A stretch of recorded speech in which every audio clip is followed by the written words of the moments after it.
Princess Zarathek stood at the observation deck of the Valdorian flagship, watching the human fleet drift silently through the void.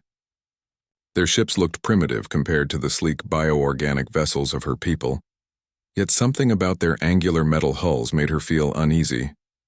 The war had raged for 3 standard years, and both sides were bleeding resources faster than they could replenish them. "Your Highness," Admiral Krexvon approached with his usual cautious demeanor, "the human delegation has arrived for the peace negotiations." Zara turned from the viewport, her crystalline features reflecting the starlight. As the crown princess of the Valdorian Empire, she had been raised to believe in their superiority over all other species. The Valdorians were ancient, their technology grown rather than built, their warriors enhanced by biosymbiotic organisms that made them faster and stronger than any natural being. Yet these humans had fought them to a standstill. "Have they agreed to our terms?" she asked, though she already knew the answer from the Admiral's expression. They refused to surrender their outer colonies. However, they have made a counter-proposal. Krexvon hesitated. "They offer a marriage alliance. One of their military commanders wishes to wed you, claiming it would unite our species and end the bloodshed." Zara laughed bitterly. The idea seemed absurd. Humans were short-lived creatures barely lasting a century. They had no bio-enhancements, no symbiotic partners, no natural armor or claws. What could such a primitive being offer her people? Which commander dares make such a proposal? Captain Marcus Chen of the human vessel Defiance. He has been responsible for several of our recent defeats, including the destruction of 3 of our dreadnoughts. The name meant nothing to her, but the military record did. Any human capable of destroying Valdorian dreadnoughts was either incredibly lucky or incredibly dangerous. She had assumed it was luck. "Bring me the tactical reports on this, Chen," she commanded. As Krexvon departed, Zara returned to the viewport. The human ships remained motionless, but she noticed something odd. They were positioned in a perfect defensive formation, each vessel covering the other's weak points. It was elegant in its simplicity, yet she had never seen Valdorian commanders achieve such coordination without the bio-neural links that connected their species. Hours later, she studied the reports with growing fascination. Marcus Chen had consistently outmaneuvered Valdorian forces using tactics that shouldn't have worked. He seemed to anticipate their moves before they made them, exploiting weaknesses in their bio-ship designs that even Valdorian engineers hadn't recognized. "Your Highness," Krexvon returned. "The human delegation is waiting in the conference chamber. Captain Chen has come aboard personally." Zara straightened her ceremonial robes and checked that her bio-armor was properly integrated with her skin. The symbiotic organisms beneath her flesh pulsed with a faint blue light, ready to enhance her reflexes and strength at a moment's notice. She was a weapon as much as a diplomat, and she wanted these humans to know it. The conference chamber was a marvel of Valdorian biotechnology. The walls pulsed gently like living tissue, and the floor was covered in a carpet of soft moss-like organisms that provided cushioning and air purification. Bioluminescent panels cast a warm blue-green glow throughout the space. The human delegation looked distinctly uncomfortable in their rigid metal chairs, breathing apparatus attached to their faces to filter the alien atmosphere, all except one. Captain Marcus Chen sat without any breathing aid, apparently unbothered by the foreign environment.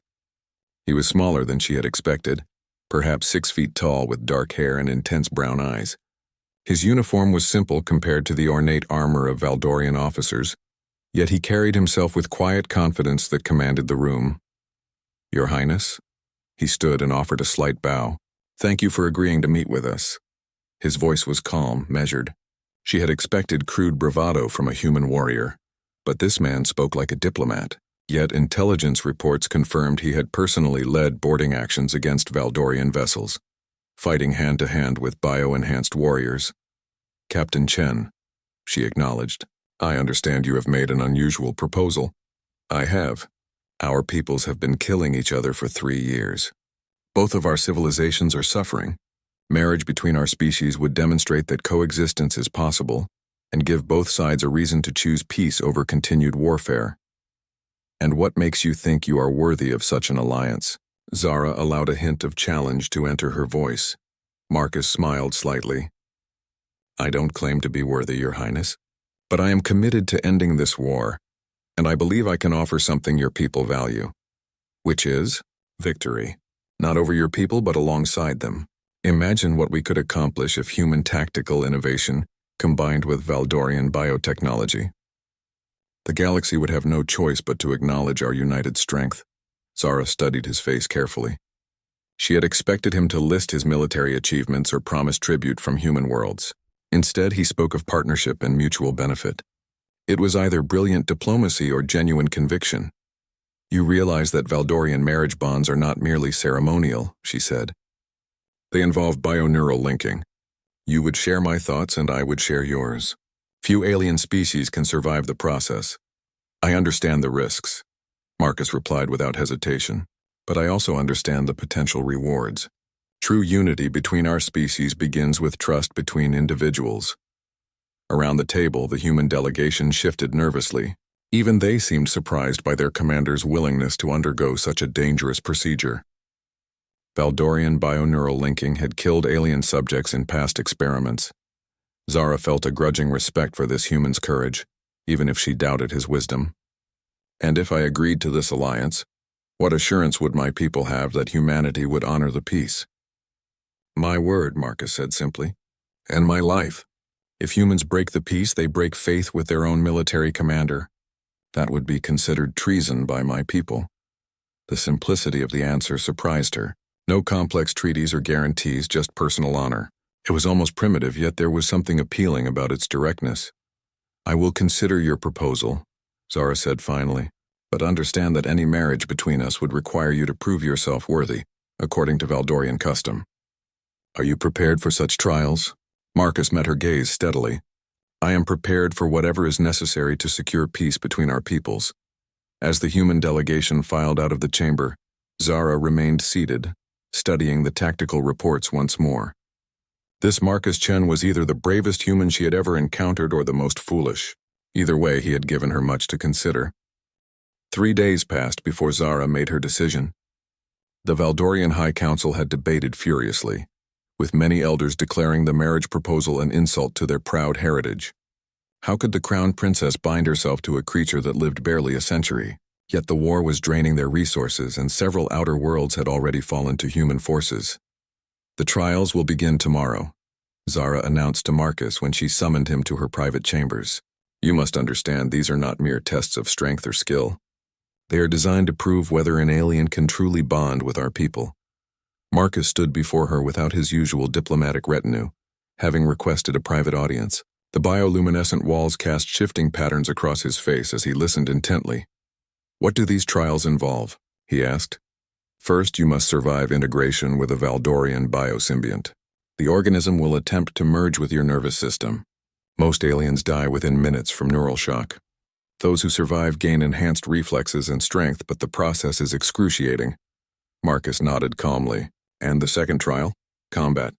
You must face 3 of our finest warriors in single combat. The biosymbiont will help level the playing field, assuming you survive the integration. Our warriors have trained their entire lives for battle and have been enhanced since childhood. And the third? Zara hesitated. The third trial was the most dangerous, and many Valdorians themselves failed it. You must prove your tactical worth by commanding a Valdorian bioship in simulated combat against our best strategists. The ship's neural network will attempt to merge with your mind. If your mental patterns are incompatible, the feedback could leave you permanently brain damaged. Marcus was quiet for several moments, and Zara wondered if the reality of the trials had finally shaken his resolve. When he spoke, his voice remained steady. When do we begin? The next morning, Zara led Marcus to the bio-integration chamber deep within the ship's living core. The chamber walls pulsed with veins of bioluminescent fluid, and the air hummed with electromagnetic energy. In the center of the room, a crystalline tank held a writhing mass of translucent tentacles and neural clusters. This is a warrior-class biosymbiont, Zara explained. It has been bred for combat enhancement and has already bonded with 17 previous hosts. It knows battle instinctively. Marcus studied the creature without visible fear. How does the integration process work? You will enter the tank. The symbiont will attempt to penetrate your skin and establish neural connections throughout your body. You must remain conscious and maintain mental control, or it will overwhelm your nervous system and consume your mind. Several Valdorian biotechnicians made final preparations, while Admiral Krexvon observed from the viewing gallery above. Word of the humans' trials had spread throughout the ship, and many crew members had gathered to witness the spectacle. Marcus stripped to basic clothing and stepped toward the tank. The symbiont sensed his approach and pressed against the crystalline barrier, its tentacles writhing with anticipation. "Remember," Zara said quietly, "the key is not to fight the creature but to guide it. Let it enhance you, but do not let it dominate you." Marcus entered the tank, and immediately the symbiont surged toward him. Translucent tendrils wrapped around his arms and legs, while smaller neural filaments sought entry points along his spine and skull. His jaw clenched as the creature began its work, but he remained standing. The biotechnicians monitored his vital signs as the symbiont established its connections. His heart rate spiked dangerously, and neural activity spiked across unusual patterns. For several minutes, the readings fluctuated wildly. Then something remarkable happened. The chaotic neural patterns began to stabilize, but not in the way the technicians expected. Instead of the symbiont dominating Marcus's nervous system, the readings showed a balanced integration unlike anything they had seen before.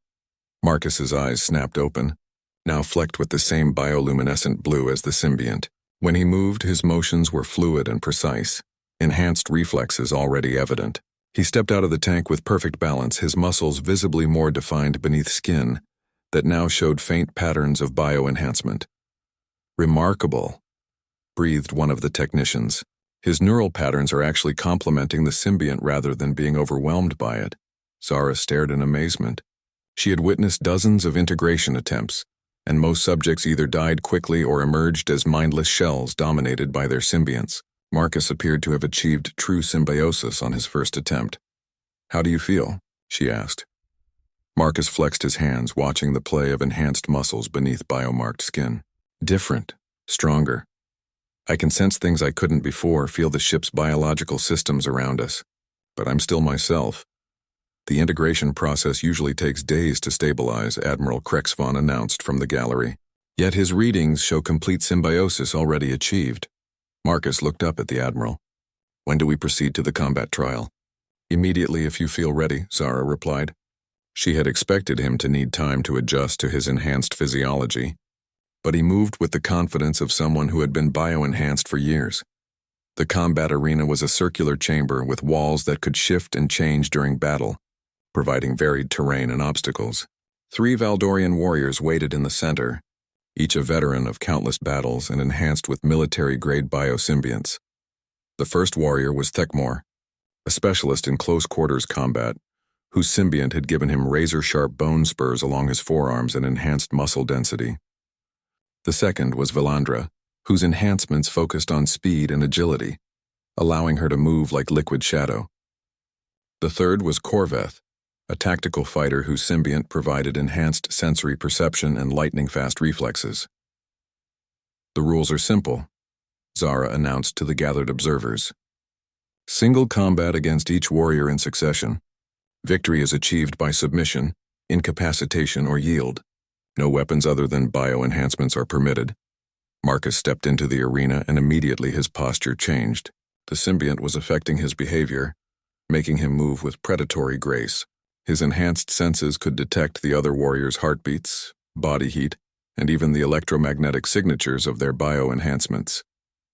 Thekmor charged first, bone spurs extended and gleaming. He was twice Marcus's mass and had been enhanced for pure physical combat. His attack came with devastating force, spurs aimed at Marcus's chest.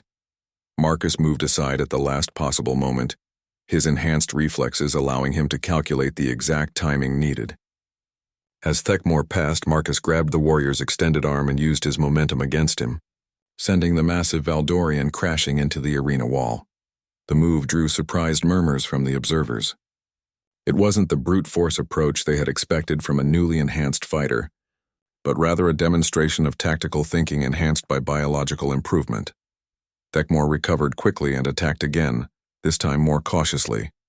The two fighters exchanged blows that would have shattered bones in unenhanced beings. Marcus's symbiont had given him durability and strength, but Thekmor still had the advantage of size and experience. The battle continued for several minutes, with neither fighter gaining a decisive advantage. Then Marcus did something unexpected.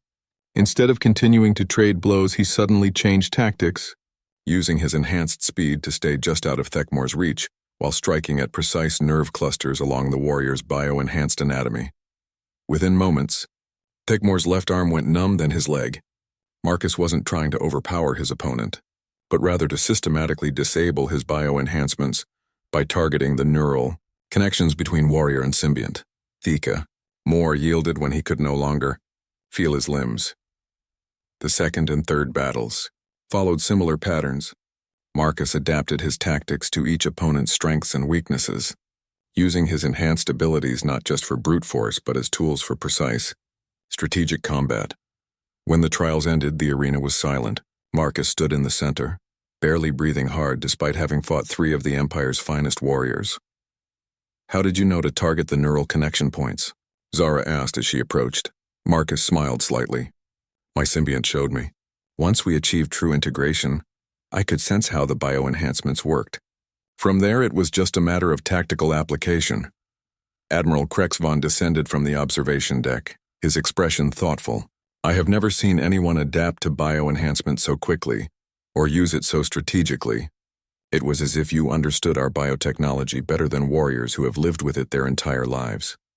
Marcus looked at his hands, still adjusting to the enhanced sensations. "I think that's the difference between our species. Valdorians are born to this technology, but humans have to learn and adapt. That adaptation process might give us a different perspective on how to use these abilities." Zara felt a strange mixture of admiration and unease. This human had not only survived trials that killed most aliens, but had excelled at them in ways that surprised even her people's experts. Tomorrow would bring the final trial, and she was beginning to wonder if Marcus Chen might be far more dangerous than anyone had realized. The bioship integration chamber was the most sacred space aboard any Valdorian vessel.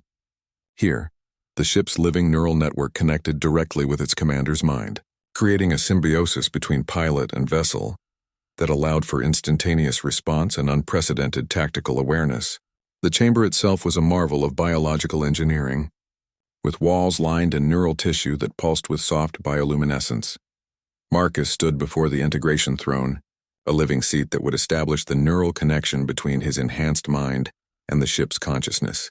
Around him, the ship's senior officers watched with barely concealed anxiety. Even experienced Valdorian commanders sometimes failed this trial, emerging with their minds shattered by the overwhelming flow of information. "The ship you will command is the Nexus of Storms," Zara explained. "A heavy cruiser with full bioweapon capabilities and a crew of 800. Your opponents will be Admiral Krexvon commanding the Void Dancer, and High Strategist Mordak commanding the Death Whisper. Both are among our finest tactical minds."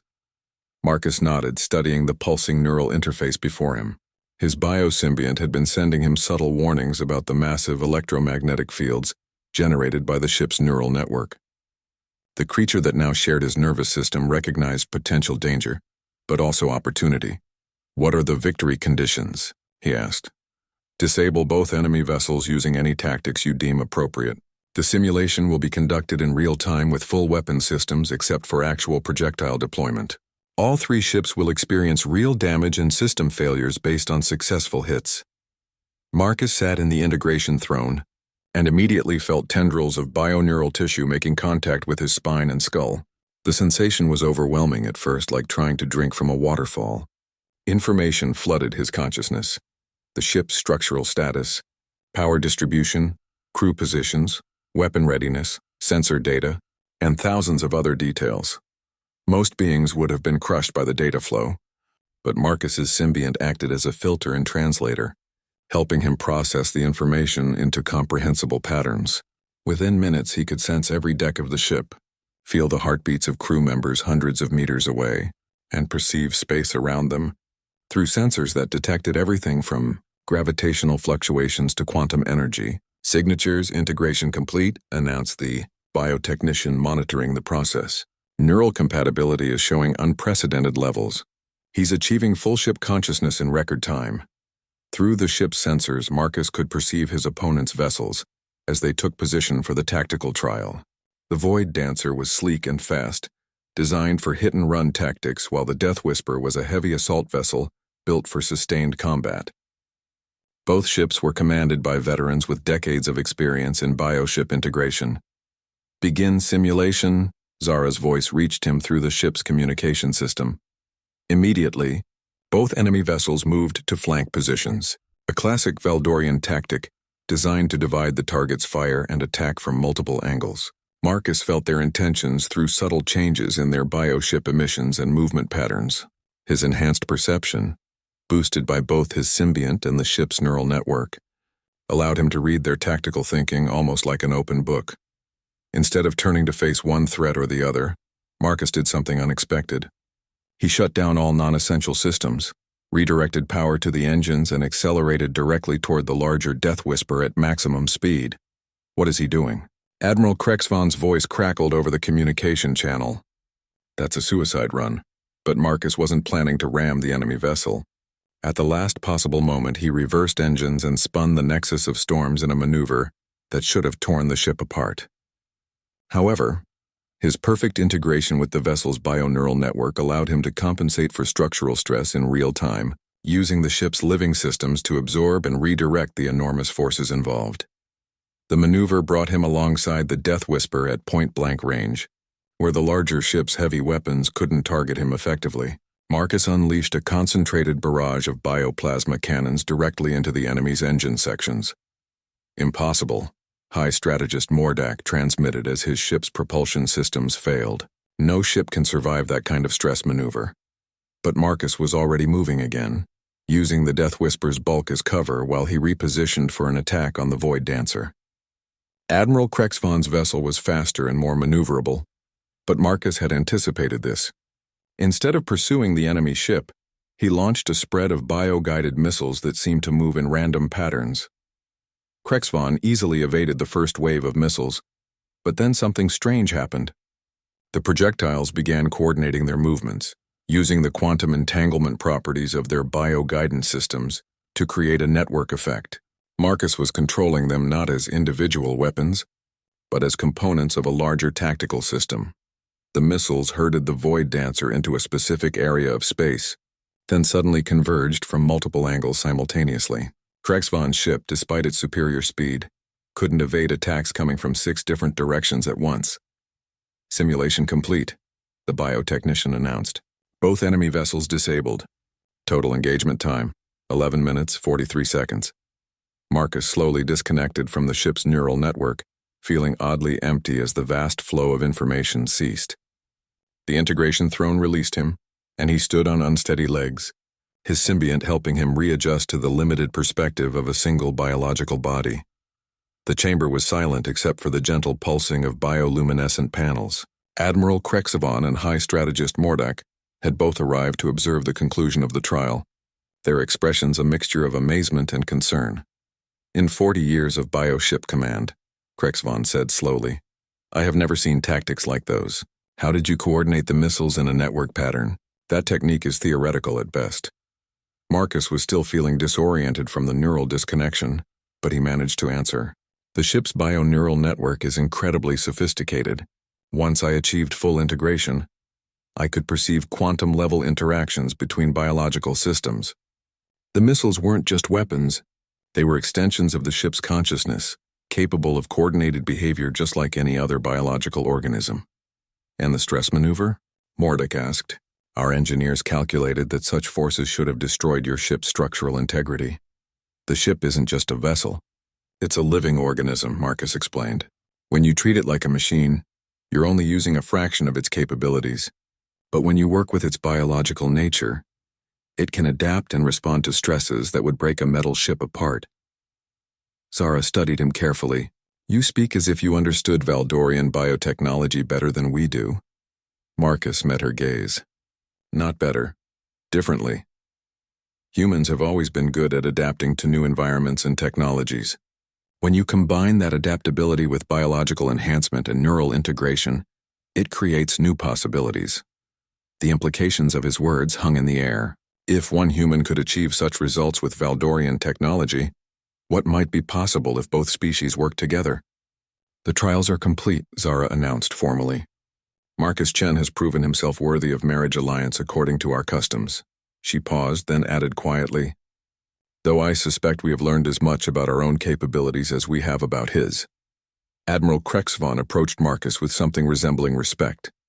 Captain, I owe you an apology. I believed humans were primitive creatures who had stumbled onto effective tactics through luck. Today you have demonstrated that your species brings something valuable to any alliance. Marcus smiled wearily. Admiral, I hope this is just the beginning. Our species have been fighting each other when we should have been learning from each other. Imagine what we might accomplish working together. As the assembled officers dispersed, Zara remained behind with Marcus. The bioneural integration had left him exhausted, and she could see the strain in his enhanced features. The marriage ceremony will take place tomorrow, she said. Are you prepared for the bioneural bonding between us? It will be far more intense than your integration with the ship. Marcus looked at her with those brown eyes that now held flecks of bioluminescent blue. I'm prepared for whatever is necessary to secure peace between our peoples. Though I have to admit, I'm curious about what I might learn from bonding with someone who grew up with this technology. Zara felt an unexpected flutter of anticipation. She had entered this arrangement as a diplomatic necessity, but Marcus Chen was proving to be far more intriguing than she had anticipated. Tomorrow would bind them together in ways that would change both their lives forever. Rest tonight, she advised. Tomorrow begins a new chapter for both our species. As Marcus left the chamber, Zara remained behind, staring at the integration throne that had just witnessed something unprecedented. A human had not only mastered Valdorian biotechnology, but had shown her people new ways to use their own abilities. She wondered what other surprises her future husband might have in store. The marriage ceremony took place in the ship's central biochamber, a cathedral-like space where the walls themselves were alive, pulsing gently with bioluminescent patterns that responded to the emotional states of those within. Representatives from both species filled the chamber. Though the Valdorian delegation far outnumbered the small human party that had accompanied Marcus, Zara wore traditional ceremonial bio-armor that seemed to grow from her skin, its crystalline plates shifting color with her heartbeat. The garment was more than decorative. It would facilitate the neural bonding process that would permanently link her mind with Marcus's. Marcus stood beside her wearing modified Valdorian ceremonial robes that had been adapted for his human physiology. His biosymbiont had continued to integrate with his system over the past day, and the enhancement patterns beneath his skin now glowed with steady blue light. High Priest Velthok began the ancient ritual, speaking in the flowing musical language of the Valdorians. As his words filled the chamber, the bioluminescent walls responded with increasingly complex patterns of light that seemed to pulse in harmony with the ceremony. Today we witness the joining of two minds. Two hearts and two species, the priest intoned. Princess Zarathek of the royal bloodline and Captain Marcus Chen of the human fleet will become one consciousness, sharing thoughts, emotions, and dreams for all their days. The ceremony proceeded through traditional Valdorian marriage rites, but when they reached the bioneural bonding phase, even the priest seemed uncertain. No Valdorian royal had ever bonded with an alien before, and the potential risks were unknown.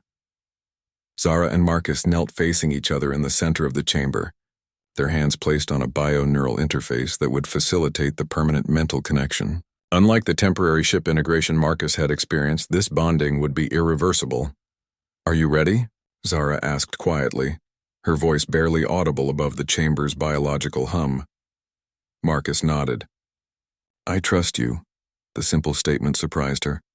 In Valdorian culture, trust was earned through years of proving oneself in battle and politics. Yet this human offered his complete faith after knowing her for less than a week. The bioneural interface activated, sending tendrils of living tissue toward both participants. Zara felt the familiar sensation of neural connection beginning, but this time something was different. Instead of the controlled hierarchical link she had experienced in training, the bond with Marcus felt organic and natural, as if their minds were meant to connect. Suddenly, she was experiencing memories that weren't her own. She saw Marcus as a child on a human colony world, watching his parents work tirelessly to terraform barren soil into farmland. She felt his determination to protect peaceful settlements when the war began, and his horror at the destruction on both sides. But more than memories, she could sense his thoughts and emotions directly. There was no deception, no hidden agenda. Marcus genuinely believed that cooperation between their species was possible and necessary. His mind was organized differently than hers, more linear and analytical, yet surprisingly adaptable. Marcus, meanwhile, was overwhelmed by the complexity of Zara's consciousness. Her thoughts moved in patterns that seemed to follow biological rhythms rather than logical sequences. He could sense her deep connection to her people and their biotechnology, but also her growing doubt about the war's necessity. Through her memories, he experienced what it was like to grow up bioenhanced. Feeling the ship's living systems as extensions of one's own body, he saw the Valdorian homeworld through her eyes, its cities grown rather than built, its people living in harmony with biological technology that seemed more like art than engineering. The bonding process intensified, and their separate consciousness began to merge in ways that neither had expected. Zara's bio-enhanced intuition combined with Marcus's analytical thinking, while his adaptability merged with her deep understanding of biological systems. "Remarkable," whispered the High Priest. "The bioneural readings show complete compatibility. Their consciousness patterns are not just connecting, they are enhancing each other." The assembled observers watched in fascination as the bonding reached completion. Both Zara and Marcus now bore matching bioluminescent patterns on their skin, marking them as permanently linked partners. But the changes went deeper than surface markings. When they rose from the interface, they moved with uncanny coordination, each anticipating the other's actions. Zara's enhanced senses were now shared with Marcus, while her mind could access his strategic thinking patterns. Marcus, in turn, could feel the ship's biological systems through Zara's enhanced connection to Valdorian technology. "The bonding is complete," High Priest Velthok announced. "Princess Zarathek and Captain Marcus Chen are now joined as one consciousness in two bodies. May their union bring peace to both our peoples." The ceremony concluded with traditional celebrations, but both Zara and Marcus found themselves overwhelmed by their new shared consciousness. They retreated to Zara's private chambers to adjust to their radically altered mental state. "This is extraordinary," Zara said, though her voice carried harmonics that resonated with Marcus's own thoughts. "I can feel your analytical processes overlaying my intuitive responses. It's creating new ways of thinking I never imagined." Marcus nodded, studying his hands where new bioenhancement patterns continued to spread.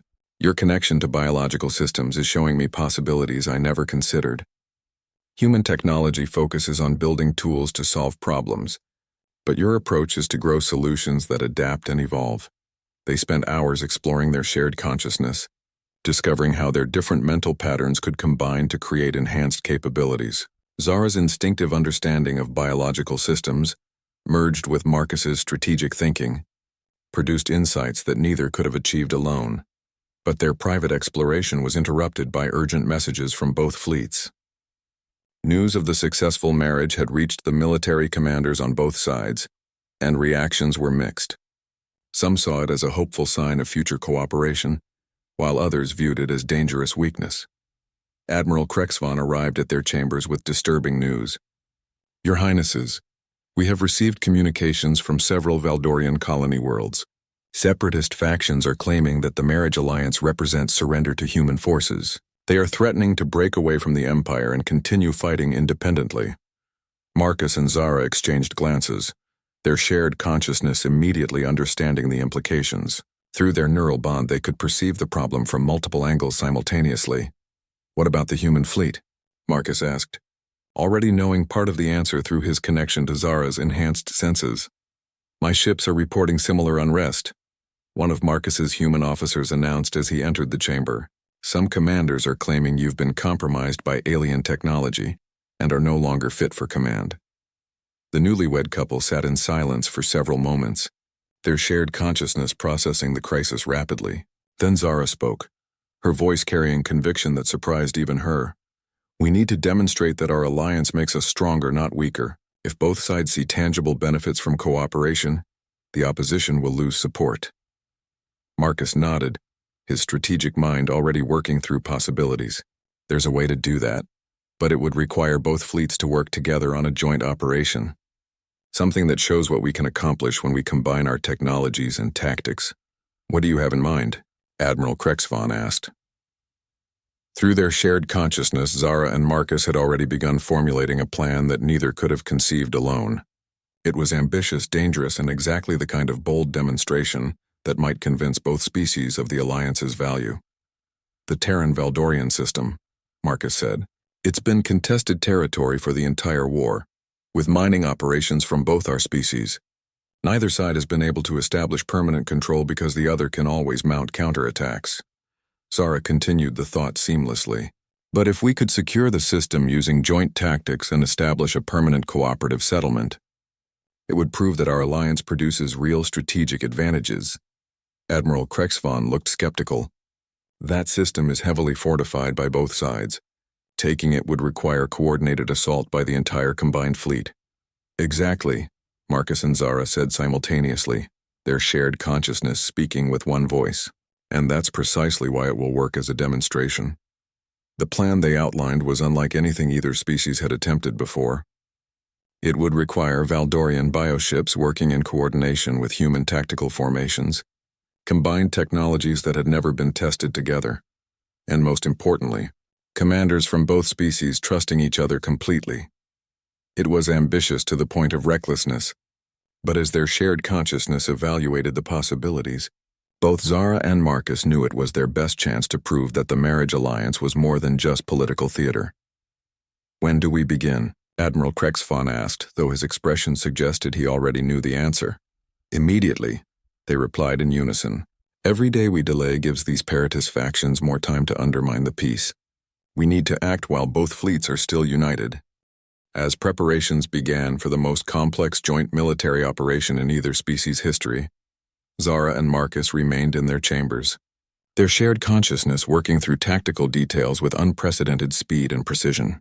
Neither had anticipated how profoundly the marriage would change them. But as they planned their first joint military action, both realized they had become something new.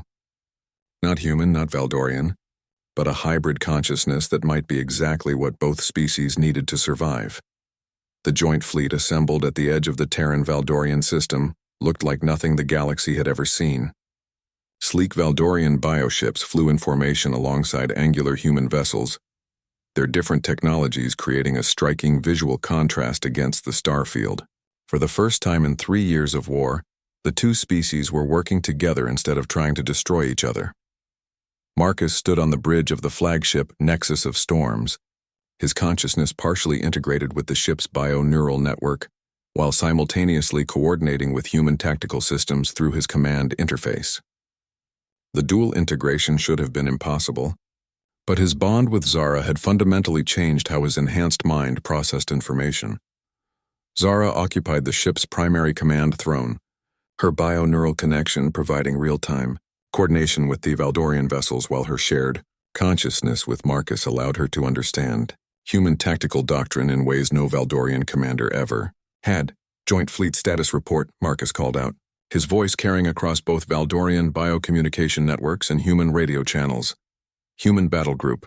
Valor reporting ready, came the response from Captain Rodriguez aboard the heavy cruiser Defiance. All systems green, weapons charged and standing by for coordinated assault. Valdorian Strike-Wing Thornblade prepared for combat, Admiral Krexvon transmitted from his bioship. Living weapons primed, bioshields at maximum efficiency. Through their shared consciousness, Marcus and Zara processed tactical data from both fleets simultaneously.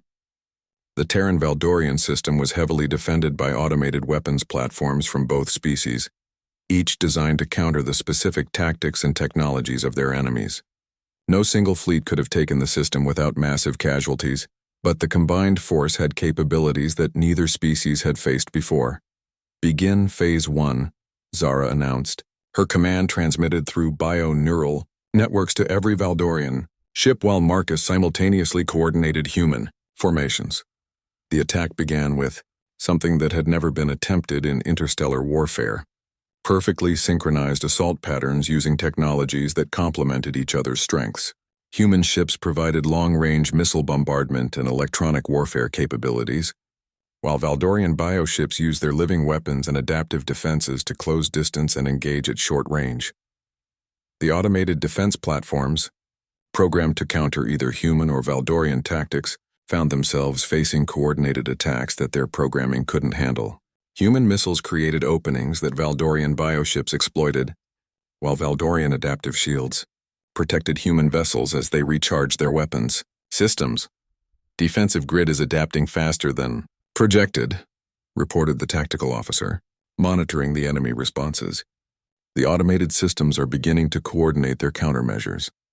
Marcus and Zara's shared consciousness had anticipated this. The defensive platforms were sophisticated enough to learn from initial attacks and modify their responses.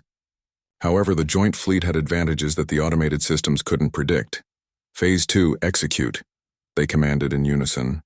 What followed defied every convention of space warfare.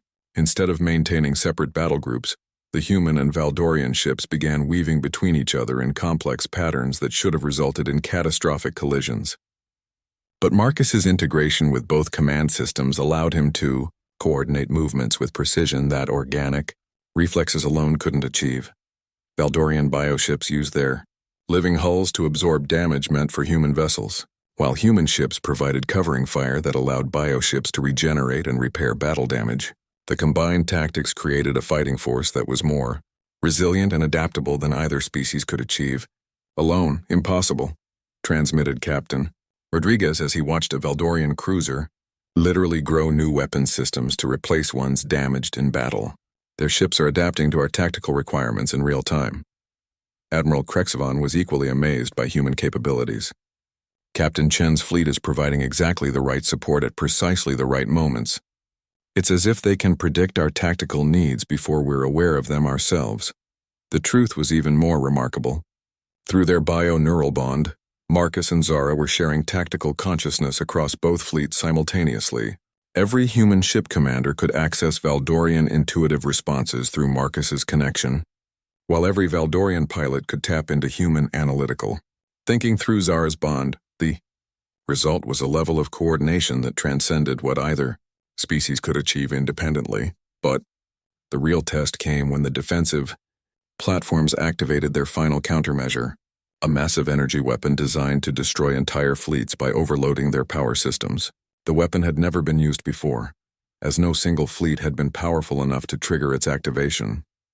Energy cascade detected, the sensor officer announced with alarm. All ships will lose power in approximately 4 minutes. The weapon is drawing energy directly from the system's star. This was the moment Marcus and Zara had planned for. Through their shared consciousness, they had realized that the defensive platform's ultimate weapon was also their greatest weakness.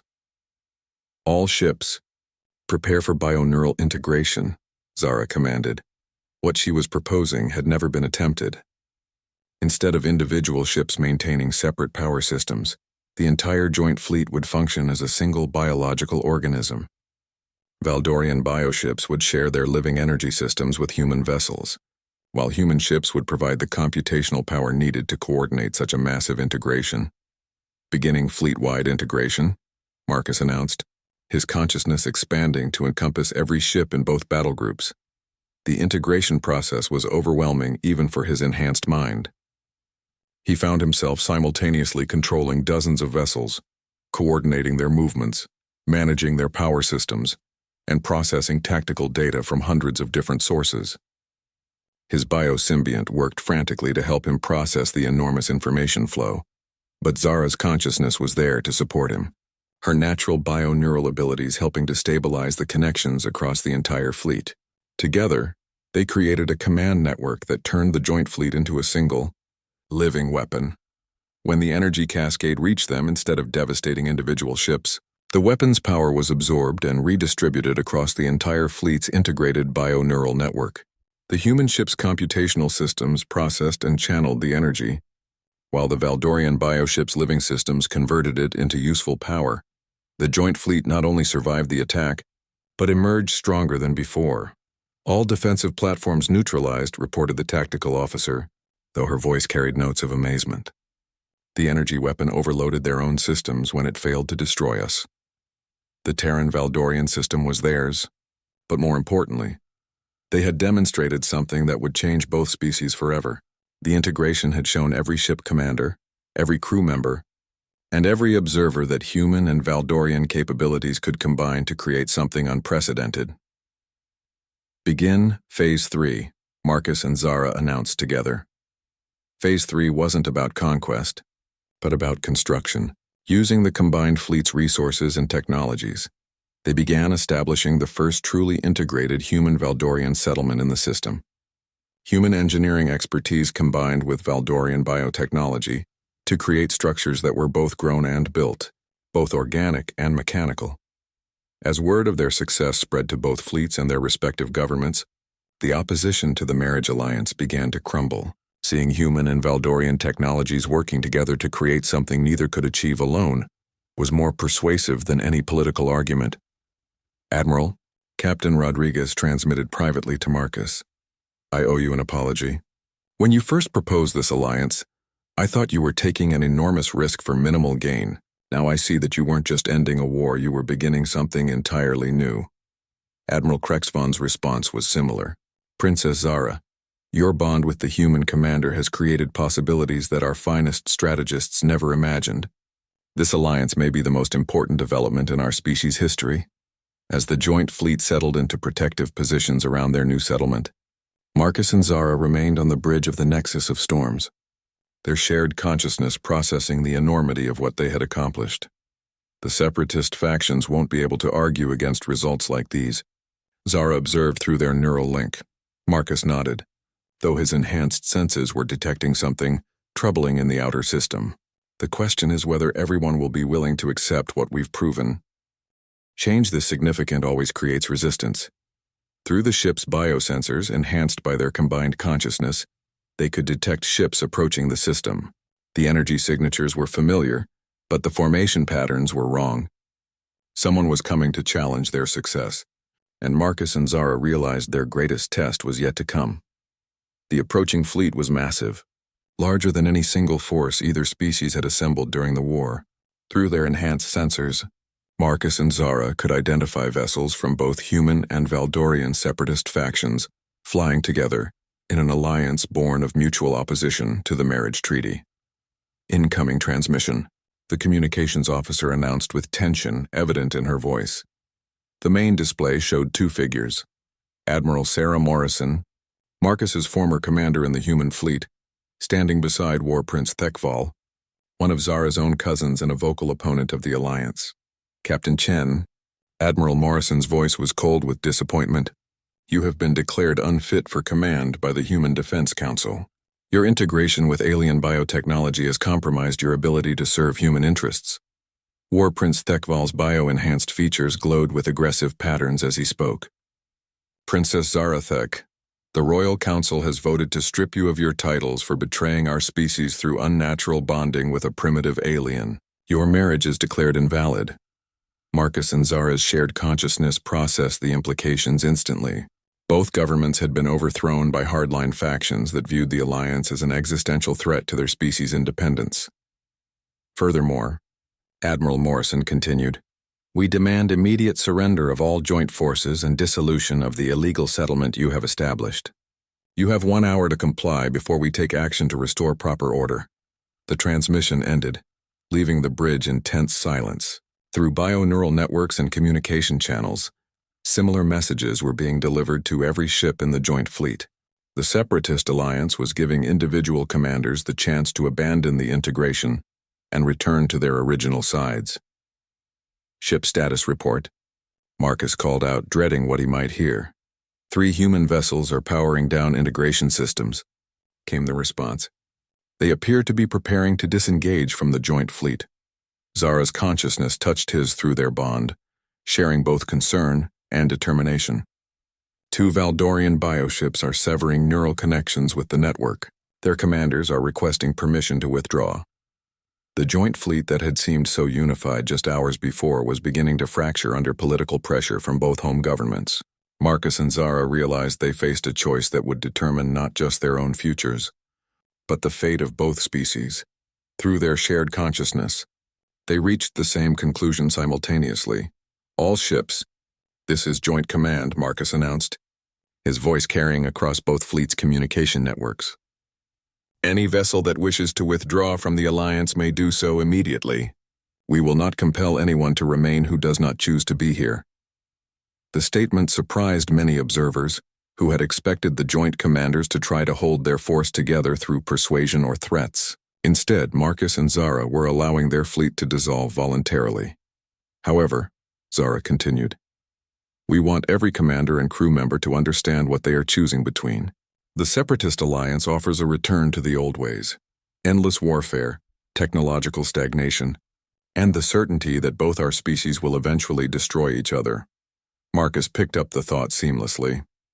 The integration we have achieved offers something different. Combined capabilities that exceed what either species can accomplish alone, shared knowledge that benefits everyone, and the possibility of building something greater than the sum of our parts. Over the next hour, the joint fleet shrank as ships departed to join the Separatist Alliance, but for every vessel that left, others moved closer together, their commanders choosing to maintain the integration despite pressure from their home governments. When the deadline passed, Marcus and Zara found themselves commanding a force of approximately 60 ships, 30 human vessels and 30 Valdorian bioships. It was smaller than their original fleet, but those who remained had made a conscious choice to embrace the alliance. Separatist forces are moving into attack formation, the tactical officer reported. They outnumber us 3-1. The approaching fleet was indeed massive, representing the combined military might of both species' hardline factions. Under normal circumstances, the smaller joint force would have no chance of survival against such overwhelming numbers. But these weren't normal circumstances. Begin fleet-wide integration, Marcus and Zara commanded in unison. What happened next was unlike anything seen in the earlier battle. The remaining ships didn't just coordinate their actions, they became components of a single vast organism. Human ships provided computational power and strategic analysis, while Valdorian bioships contributed adaptive capabilities and intuitive responses. Marcus and Zara's consciousness expanded to encompass the entire integrated fleet, their bio-neural bond allowing them to coordinate every ship simultaneously. Through their connection, human commanders could access Valdorian bio-intuitive responses, while Valdorian pilots gained human analytical capabilities. The result was a fighting force that thought and moved as one entity. When the Separatist Alliance attacked, they expected to face traditional fleet tactics from both sides. Instead, they encountered something that defied their understanding of space warfare. The joint fleet moved like a living creature, with individual ships functioning as organs in a larger body. Human vessels would suddenly shift position to provide covering fire for Valdorian bioships that were regenerating damage, while bioships would use their adaptive capabilities to protect human vessels as they recharged weapon systems. Impossible, Admiral Morrison transmitted as her flagship's weapons failed to target the constantly shifting formation. They're moving in perfect coordination. No organic crew can react that fast. War Prince Thekval was equally frustrated. Their bio-neural integration is beyond anything our strategists predicted. They're sharing consciousness across their entire fleet. The truth was even more remarkable. Through Marcus and Zara's bond, every ship in the joint fleet had access to a hybrid consciousness that combined human strategic thinking with Valdorian bio-intuitive responses. The result was tactical capabilities that transcended what either species could achieve independently. As the battle intensified, the Separatist Alliance's numerical advantage began to matter less than the joint fleet's unprecedented coordination. Ships that should have been destroyed managed to survive through perfect mutual support, while attacks that should have missed found their targets through shared sensory networks. But the most dramatic moment came when the Separatist forces attempted to use their ultimate weapon. Concentrated fire from their entire fleet focused on the joint forces' flagship. The attack should have been devastating, but Marcus and Zara had anticipated it. Through their expanded consciousness, they coordinated a response that used the entire joint fleet as a single defensive system. Valdorian bioships projected living energy shields that covered human vessels, while human ships used their computational power to calculate optimal deflection angles. The massive energy bombardment was absorbed, redirected and channeled back at the attacking fleet with interest. The counterattack disabled a dozen Separatist vessels and convinced many others to withdraw from the battle. "This is Admiral Morrison to all human vessels," came the transmission. "We are withdrawing from the engagement. The enemy's capabilities exceed our tactical projections." War Prince Thekval's message followed shortly after. "Valdorian forces are pulling back to reassess the situation. The Joint Fleet's integration represents unprecedented tactical evolution. As the Separatist alliance retreated, the Joint Fleet maintained perfect formation, ready to respond to any renewed attack. But Marcus and Zara's consciousness was focused on a different concern. Through their bio-neural sensors, they could detect distress signals from damaged Separatist vessels. Ships from both sides had been crippled in the battle and were venting atmosphere or suffering from critical system failures. All ships, begin rescue operations, they commanded without hesitation. The order surprised everyone, including their own crews. Instead of pursuing their defeated enemies, the Joint Fleet moved to assist damaged vessels regardless of which side they had been fighting for. Human ships with superior life support systems took aboard Valdorian survivors, while Valdorian bioships used their adaptive capabilities to repair damage on human vessels. The same integration that had made them devastating in battle now made them incredibly effective at saving lives. Why are they helping us? Admiral Morrison asked over an open channel as Joint Fleet medical ships arrived to assist her damaged flagship. Marcus and Zara responded together, their shared consciousness speaking with one voice.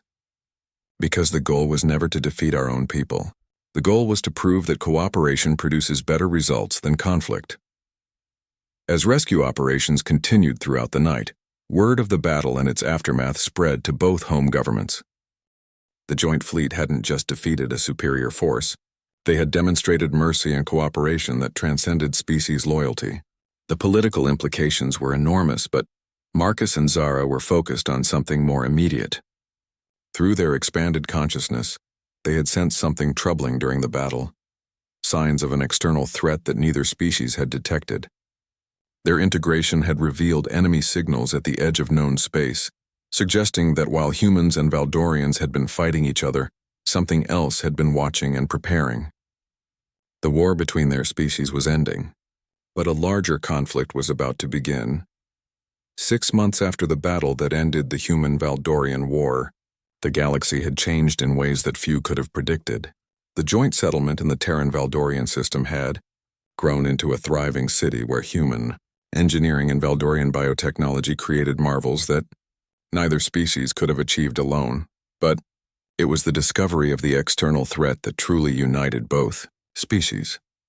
Marcus stood in the command center of New Unity Station, the massive space platform that served as headquarters for the Joint Fleet.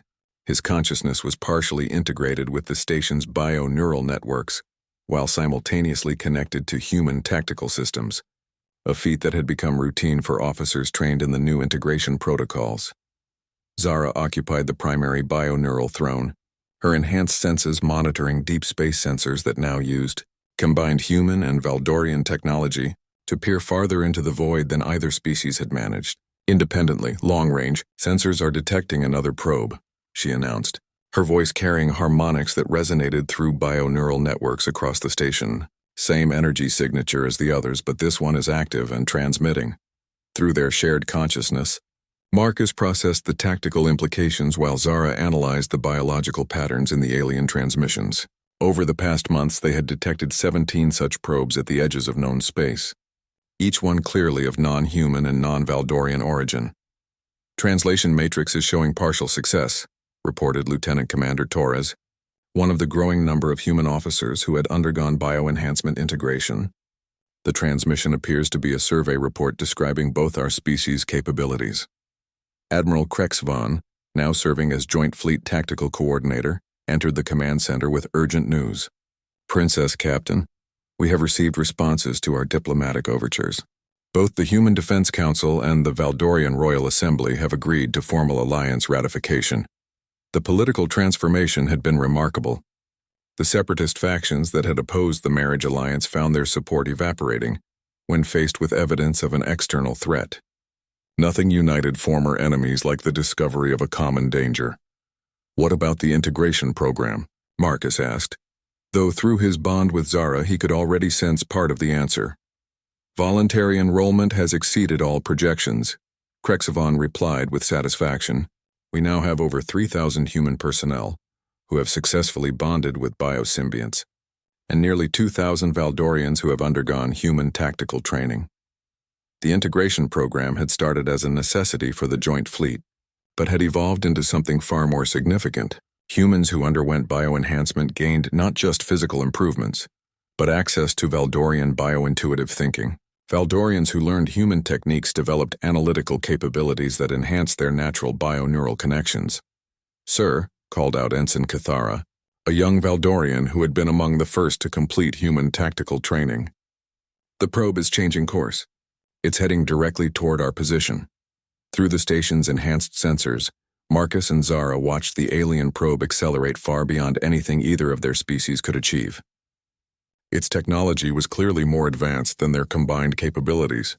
"All stations, prepare for first contact protocols," Zara commanded, her bioneural signals alerting every enhanced officer on the station simultaneously.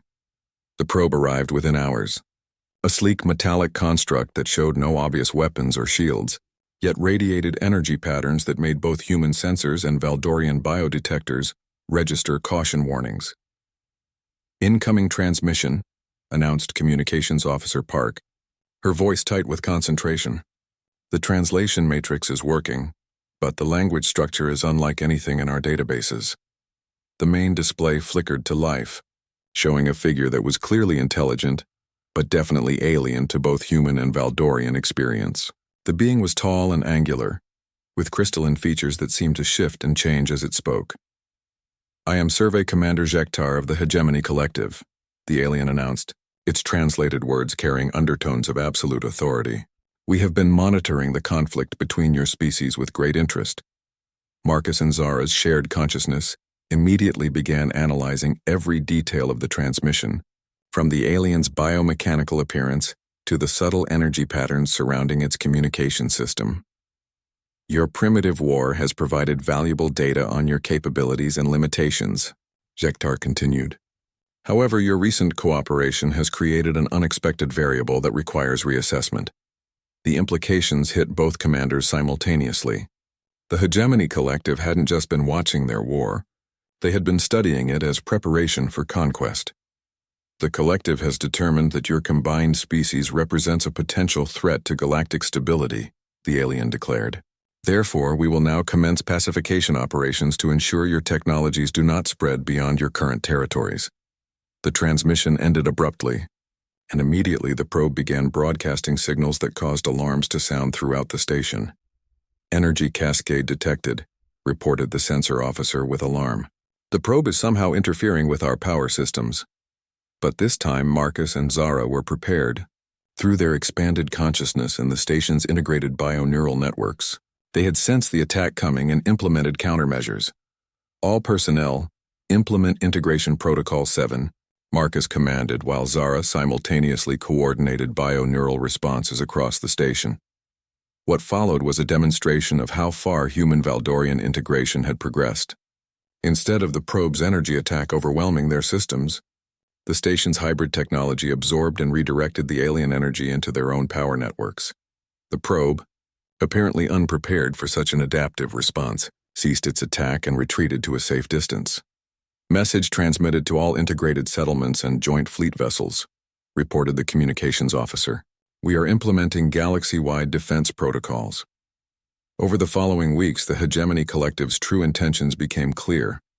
They had been systematically conquering and pacifying species throughout the galaxy, absorbing useful technologies while eliminating potential threats. The human-Valdorian War had been studied as preparation for adding both species to their empire. But the Integration Alliance had created something the Collective hadn't anticipated.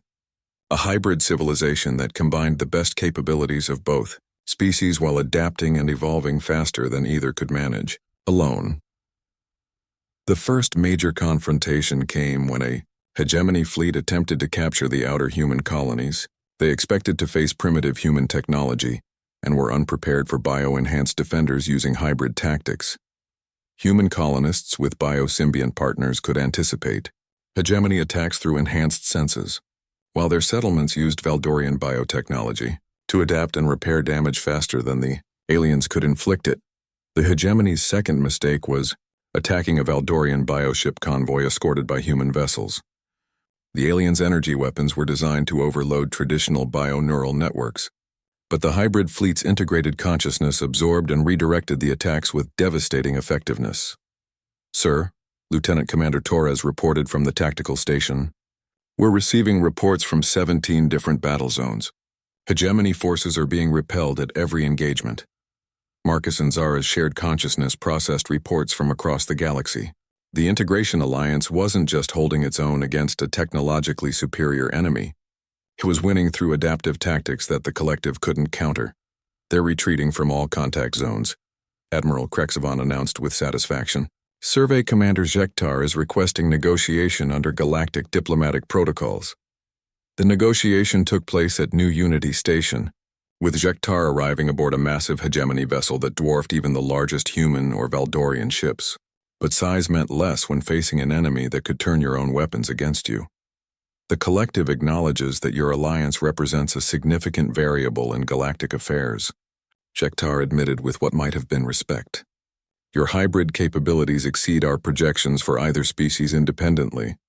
Marcus and Zara spoke with their shared consciousness, their voices harmonizing in ways that had become natural over months of bio-neural bonding. We seek coexistence, not conquest, they replied. Our integration has shown us that cooperation produces better results than subjugation. Furthermore, they continued, we propose extending integration opportunities to other species, including the Hegemony Collective. Imagine what might be possible if your technological capabilities were combined with our adaptive integration techniques. The proposal clearly surprised Jektar, whose crystalline features shifted in patterns that suggested intense consideration. The collective will consider your proposal, the alien finally responded. Your species has demonstrated capabilities that merit further study through cooperation rather than conquest. As the hegemony representative departed, Marcus and Zara remained in the command center, their shared consciousness contemplating the transformation that had occurred. A year ago, we were fighting each other to the point of mutual destruction, Zara observed through their neural link. Marcus nodded, his enhanced senses detecting the approach of delegations from dozens of species who had heard about the alliance and sought similar integration opportunities. Now we're offering to share our capabilities with former enemies and potential allies alike, he replied. The integration has changed us in ways we never anticipated. Through the station's bio-neural networks, they could sense the growing community of humans and Valdorians who had chosen integration over separation. Each new partnership created new possibilities, new ways of thinking, and new solutions to challenges that neither species could have solved alone. The war had ended, but something far greater had begun. The Integration Alliance was becoming the foundation for a new kind of galactic civilization, one based on cooperation and adaptation rather than conquest and domination. As Marcus and Zara watched ships from dozens of species approaching New Unity Station, their shared consciousness filled with anticipation for what they might accomplish together. The marriage that had begun as a desperate attempt to end a war had become the catalyst for uniting the galaxy itself. They had wed to end a war and discovered they could build a future that neither species had dared to imagine alone.